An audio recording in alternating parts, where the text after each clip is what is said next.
మన ప్రభు అయిన యేసుక్రీస్తు నామములో మీకు మా శుభాభివందనములు.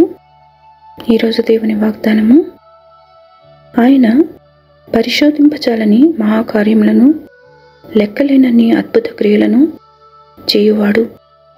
ఆయన భూమి మీద వర్షము కురిపించువాడు, పొలముల మీద నీళ్లు ప్రవహింపచేయువాడు. అట్లు ఆయన దీనులను ఉన్నత స్థలములలో నుంచును, దుఃఖపడు వారిని క్షేమమునకు లేవనెత్తును. యోబు 5వ అధ్యాయము 9, 10, 11 వచనాలు.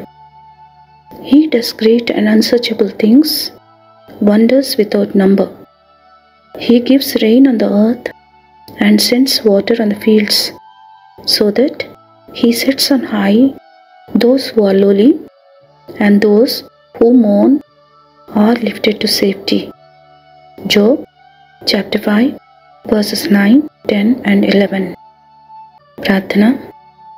ప్రేమగల తండ్రి, దయగల ప్రభువా, మరొక నూతన దినముకై వందనాలు. మీ వాత్సల్యత ఎడతెగక నిలుచుచున్నది గనుక మేమింకనూ నిర్మూలము కాకయున్నాము. నిత్యము నిలిచి ఉండు నీ కృపకై వందనాలు. మేము మీకు విధేయులమై మీ మార్గములలో నడుచుచు దీవించబడుటకు కృపనిమ్మని యేసు నామములో వేడుచున్నాము తండ్రి. Amen. Have a blessed day. God bless you.